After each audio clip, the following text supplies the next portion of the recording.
Bismillahirrahmanirrahim. Assalamualaikum warahmatullahi wabarakatuh. Perkenalkan, nama saya Nur Nafisa Salsabila, NIM 212104040018. Di sini saya akan mempresentasikan atau memaparkan sedikit tentang kesenian dan arsitektur Islam dan pengaruhnya di Indonesia tahun 1800 sampai 1040 Masehi. Oke teman-teman, di sini saya akan menjelaskan terlebih dahulu apa sih Islam itu. Jadi, Islam adalah salah satu agama yang diakui secara global dan tentunya banyak sekali membawa pengaruh atau perubahan bagi pengikutnya maupun ke dalam tatanan dunia loh teman-teman. Dalam tatanan dunia apa saja sih yang bisa dibawa oleh Islam, maksudnya bisa dirubah oleh Islam, yaitu baik dalam segi religi, sosial, maupun perkembangan ekonomi dan masalah politik dewasa ini. Oke, sekarang kita akan berganti atau kembali kepada topik yang topik beda. Maksudnya arsitektur itu apa sih menurut KBBI? Jadi, menurut KBBI, arsitektur adalah seni atau ilmu yang merancang serta membuat konstruksi, bangunan, jembatan, dan sebagainya. Arsitektur Islam, karya umat Islam ini teman-teman merupakan hasil cipta, rasa karsa, dan rasa arsitektur muslimin yang dipadukan dengan rasa penghambaan diri sang arsitektur kepada Tuhan teman-teman. Yuk. Oke, lanjut ya. Salah satu tujuan umat Islam berkarya dalam arsitektur Islam itu teman-teman terdapat nilai-nilai Islami yang diaplikasikan nantinya dalam bentuk bangunan dengan menggunakan teknologi modern seperti sarana untuk mengekspresikannya. Nilai-nilai yang tertuang di dalam arsitektur Islam ini salah satunya adalah hubungan yang harmonis antara manusia, lingkungan, dan penciptanya dong, yaitu Allah Subhanahu wa Ta'ala. Oke, nilai-nilai yang nyatanya terkandung di dalam kesenian dan arsitektur itu didasarkan pada teks Al-Quran teman-teman sebagai sumber ilmu pengetahuan, sehingga karya yang dihasilkan tidak bertentangan dengan syariat, tauhid, dan akhlakul karimah. Meskipun begitu, bangunan arsitektur karya arsitek muslimin ini di berbagai negara diciptakan dengan tujuan yang sama, yaitu memperbaiki peradaban umat Islam dan sebagai ekspresi penghambaan diri seorang hamba kepada Tuhannya, yaitu Allah Subhanahu wa Ta'ala. Tetapi teman-teman, bentuk arsitektur Islam di berbagai dunia tidaklah sama pastinya. Keindahan yang tampak pada arsitektur Islam itu bertumpu pada kebesaran Allah Subhanahu wa Ta'ala sebagai sang pemilik keindahan. Oke, sekarang kita akan mengkaji makna kata dari arsitektur. Oke, teman-teman, jadi nyatanya kata arsitektur itu berasal dari bahasa Yunani loh teman-teman, yang mungkin karena efek dari atau faktor setelah Renaissance ya mungkin ya, tapi saya kurang tahu lebih lanjut. Saya tidak akan bahas ke arah sananya teman-teman. Saya akan bahas tentang kata arsitektur itu sendiri. Jadi nyatanya berasal dari bahasa Yunani, yang dari kata arsitektur itu berasal dari dua kata. Maksudnya arsitektur kan satu kata. Nyatanya di Yunani itu, kalau bahasa Yunaninya itu ada dua kata, terdiri dari dua kata, yaitu arke dan teton. Lah, arke ini teman-teman artinya itu asli, awal, atau otentik. Kalau yang teton ini artinya stabil, kokoh, statis gitu teman-teman. Jadi dapat disimpulkan bahwasanya arsitektur ini atau architecture adalah pembangunan utama atau juga yang bisa diartikan sebagai tukang ahli bangunan teman-teman. Oke, langsung ya kita beralih lagi pembahasan. Sedangkan pengertian daripada arsitektur Islam adalah cara membangun yang islami, tidak bertentangan dengan hukum syariat, tanpa batasan terhadap tempat dan fungsi bangunan.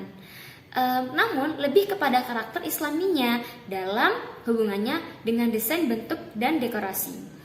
Gaya arsitektur Islam mengalami perkembangan setelah arsitek Muslim memadukannya dengan gaya arsitektur Roma, Mesir, Persia.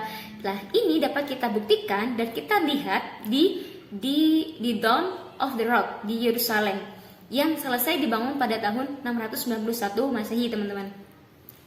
Perkembangan arsitektur Islam dari abad ke-7 sampai abad ke-15 ini meliputi perkembangan struktur, seni dekorasi, ragam hias, dan tipologi bangunan.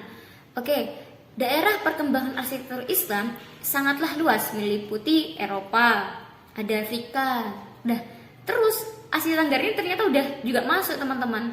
Oke, dan nyatanya rumusan karya arsitektur Islam pada intinya bukan terletak pada perwujudan bentuk fisiknya, nyatanya melainkan nilai-nilai hakiki dan semangat moralnya. Konsep arsitektur Islam merupakan sebuah perpaduan yang memiliki sifat tidak merusak alam namun sesuai dengan kebutuhannya. Oke, dalam perkembangannya arsitektur Islam ini tidak terlepas loh dari unsur kebudayaan. Yang pertama ya, ada dua unsur kebudayaan yang ada di arsitektur Islam ini. Yang pertama yaitu pengaruh yang dibawa penduduk atau idealisme yang terpatri oleh ajaran agama Islam sehingga menjadi sifat bersatu padu yang kuat dan kokoh. Oke, itu yang pertama ya, teman-teman. Selanjutnya yang kedua itu untuk kebudayaan lama daerah yang asli, artinya terjadi asimilasi antara kedua unsur yang merupakan perpaduan antara perpaduan kekuatan watak yang disertai dengan spirit Islam dan orang-orang yang ada di sana, begitu. Ya. Oke, teman-teman, halo. Jadi kedatangan Islam kita akan memang untuk mengkaji tentang hubungan antara kesenian dan arsitektur Islam dan pengaruhnya di Indonesia itu memang sangat rumit, teman-teman. Jadi kita harus masih membanyak atau membawa dari segi-segi pembahasan lainnya. Nah, dari pembahasan yang selanjutnya ini kita akan membahas tentang kedatangan Islam ke Nusantara sejak abad ke-12 itu berpengaruh nyatanya pada pembawaan arsitektur yang lebih bersifat dialogis dan teknologis. Nah, kedatangan Islam ini tidak memperkenalkan tradisi bangunan yang baru, tetapi memberikan pemahaman kesucian dan bentuk arsitektur yang sudah ada, diciptakan dan ditafsirkan kembali untuk memenuhi kebutuhan Islam. Pada periode 1800 sampai 1950 Masehi itu, teman-teman, seni dan arsitektur Islam ini memiliki pengaruh yang signifikan di Indonesia. Perkembangan ini terjadi seiring dengan masuknya Islam ke wilayah Nusantara. Jadi kan waktu itu, dulu itu teman-teman, Indonesia ini belum bisa kita sebut sebagai Indonesia karena masih merupakan Nusantara. Dalam artian Nusantara itu kan masih bisa meliputi Indonesia, Malaysia, Singapura. Jadi baru nanti di tahun keberapa gitu, itu baru nanti akan terpecah.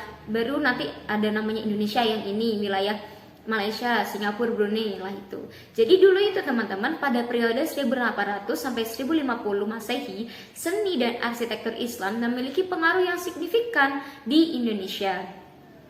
Oke, perkembangan ini terjadi seiring dengan masuknya Islam ke wilayah Nusantara ya teman-teman, di Indonesia, ke Nusantara dulu dan penyebarannya oleh para pedagang. Kita tahu bahwasanya banyak Islam masuk ke Indonesia itu melalui jalur perdagangan yang dibawa oleh orang-orang yang tentunya udah paham lah ya teman-teman itu. Oke, bisa nanti juga Islam itu masuk ke Nusantara itu bisa dibawa oleh pedagang yang baru saya jelaskan. Habis itu ada pemuka agama dan penjelajah Muslim dari berbagai belahan dunia. Lah itu baru nanti mengenal Indonesia itu kayak gini gitu. Dulunya Indonesia masih belum terjamah, makanya nanti masih disebut Nusantara gitu. Bahkan ada sebuah ilmuwan atau para sejarawan itu meyakini bahwasanya ini bukan Indonesia masih tetap, tapi ini masih Nusantara gitu. Baru ya karena ada pembagian negara-negara itu, sedikit dari sejarawan itu paham bahwasanya ini sudah negara bukan Nusantara. Paham lah ya teman-teman? Oke. Seni Islam Indonesia ditandai oleh adanya pengaruh dari berbagai budaya dan tradisi setempat seperti seni Hindu-Buddha, Jawa, dan seni tradisional masyarakat pribumi. Bagaimana sih pengaruhnya di Indonesia, dalam hal ini pengaruhnya sangat banyak teman-teman. Setelah masuknya Islam ke Nusantara ini, nantinya semua hal akan berbeda. Dari segi ajaran akan terasimilasi, maksudnya agamanya juga budaya, sosial, tradisi itu nanti akan bercampur, maksudnya asimilasi ya. Setelah adanya percampuran budaya ya, proses asimilasi itu nantinya sedikit tatanan dari arsitektur itu berubah sedikit demi sedikit. Dalam hal ini ketika mungkin ya analoginya seperti ini teman-teman. Ada sesuatu orang yang datang kepada suatu tempat dan tempat itu sudah punya seni. Tetapi ketika orang yang menawarkan orang yang datang ke tempat itu barusan dan dia memiliki seni yang terindah, yang baik, maka terjadinya proses perpaduan lah, itu nantinya akan berpadu di Indonesia. Jadi contohnya ya teman-teman, banyak masjid yang itu masih pengaruhnya dari kesenian dan arsitektur Islam yang berpengaruh itu. Contohnya kayak Masjid Raya. Kalau namanya udah Masjid Raya, Masjid Agung, itu udah pasti itu adalah proses daripada asimilasi, maksudnya itu udah hasil arsitektur, maksudnya udah kuno banget gitu. Bukan kayak Masjid Jami, maksudnya bukan kayak Masjid Rodatul Muhlisin yang masih baru kan, enggak gitu. Mungkin di Jember ini ada Masjid Konghucu itu yang di Manglei sana, nah ya itu mungkin menurut saya juga hasil pengaruhnya di Indonesia ini gitu sih. Saya kalau ingin membahas tentang keindonesiaannya mungkin sangat itu besar banget. Jadi saya membahasnya tentang ya di Jember aja sih mungkin teman. Oke teman-teman, di sini mungkin pembahasan dari saya sendiri tentang kesenian dan arsitektur Islam dan pengaruhnya di Indonesia mungkin udah cukup lah, sampai sini saja. Maaf masih banyak keterbatasan ilmu yang saya paparkan dan mungkin masih banyak salah kata dan penjelasan. Mau dimaafkan ya teman-teman, dan bolehlah masukannya. Oke, terima kasih. Wassalamualaikum warahmatullahi wabarakatuh. Dah.